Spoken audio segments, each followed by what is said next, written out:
nitwa Kuzwe Brian nkaba ndi umukozi muri Ameki Color. Ubu ngubu ni ku nshuro ya gatatu twitabira expo ya Made in Rwanda ibikorerwa mu Rwanda, kandi akaba ari imurikagurisha twitabira cyane kandi turikunze kubera ibikorwa byacu bimaze kwaguka cyane mu mikorere, mu bwinshi no mu bwiza, aho ubu ngubu twazanye na produit nziza kandi nshyashya zikorerwa mu Rwanda kandi zagenewe abanyarwanda kugira ngo tubanze duhaze isoko ry'abanyarwanda. Bimwe bajyaga gushaka hanze bikubakoresha mu gusiga inzu zabo, kuzitegura, kuzigira nziza, tubibakorera mu Rwanda babibone mu buryo bworoshye kandi ku giciro cyiza. Muri urwo rwego Ameki Color rero ubundi banzi kibanda ku byerekeye amarangi. Dufite Ameki Color tukagira na za Ameki Meubles zikora ibijyanye n'ibikoresho byo mu nzu, imbaho, ibitanda, inzugi, intebe n'ibindi bitandukanye byifashishwa mu nzu.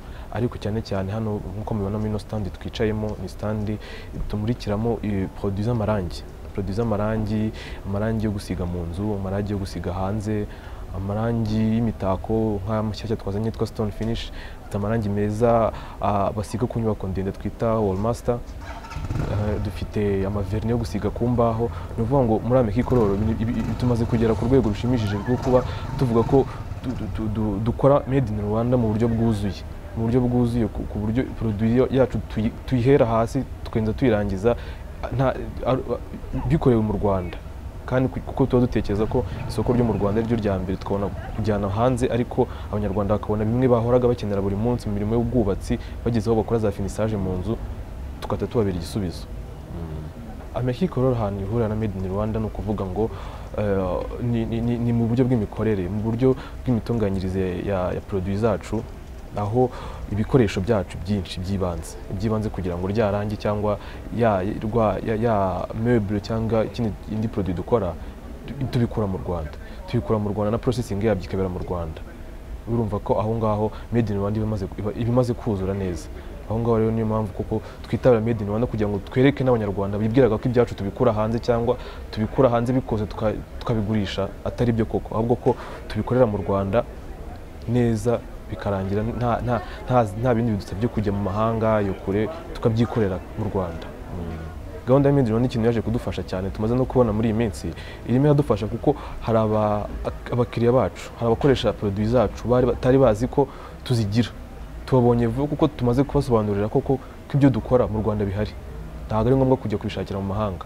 Baraza badushakire mu Rwanda aho dukorera, tubaye za produit zacu, zimwe zajyaga zibavuna kujya hanze. Ubu ngubu usanga kuko n'isoko ryariyongereye, abantu bamaze gutinyuka gukoresha ibyo mu Rwanda. Rero usanga nk'irangi cyangwa meuble araza akagura izo mu Rwanda aho kugira ngo ajye kuzishaka mu mahanga, ugasanga koko rya soko ryajyaga riducika rikajya hanze, ubu ngubu twe turifite mu Rwanda. Gahunda yo guteza imbere ibyo wacu dufite ubu ngubu ni yo gushishikariza abanyarwanda ndetse n'abandi kubanza kwizera ibyo dukora mu Rwanda.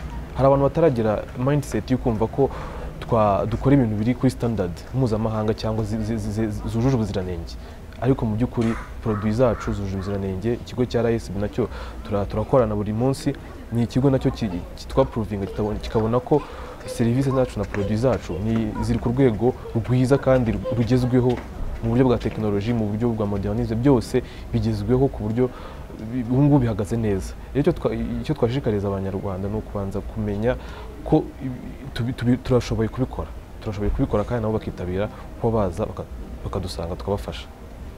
Muri Ameki ibyo bintu duhora nabyo buri munsi, si n'ubu ngubu gusa, na mbere byajyaga bibaho, ugasanga umuntu afite kujijinganya kuri produit aguriye mu Rwanda kuko yumvise ko yakoreye mu Rwanda.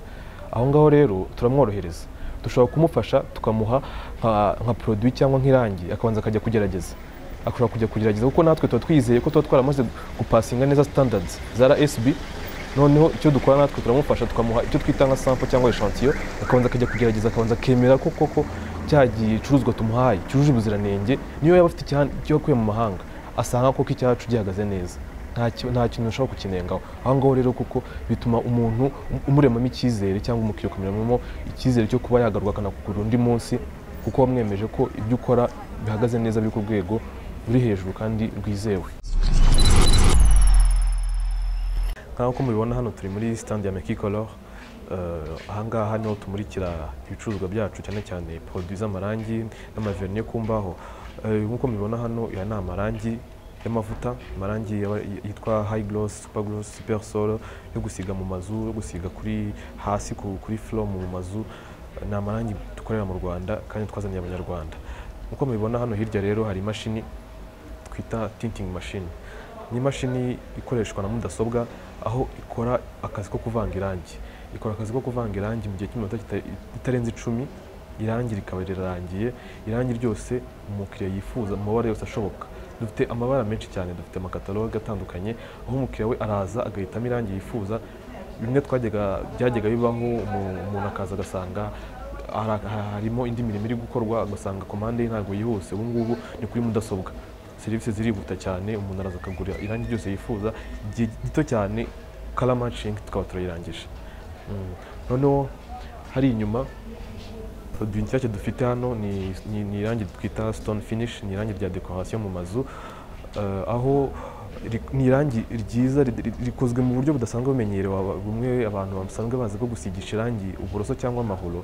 Ni irangi rigezweho muri iyi minsi ry'umutako mu nzu, aho rigizwe n'amabuye y'imitako agiye afite amabara atandukanye, aho tumuvangira umukiriya tukashyiramo icyo twita binder solution, noneho ukaba warisiga mu nzu yawe uteresha igipande cyangwa ku nkingi, ahantu hose ushaka gutaka inzu yawe mu buryo bwiza kandi bunogeye ijisho. Ni produit nshyashya twazaniye abanyarwanda batari bamenyereye, wajyaga babona mu mahanga. Ubu ngubu tukaba turimo turayikorera mu Rwanda kandi ku giciro gitoya buri wese ashobora kwibonamo.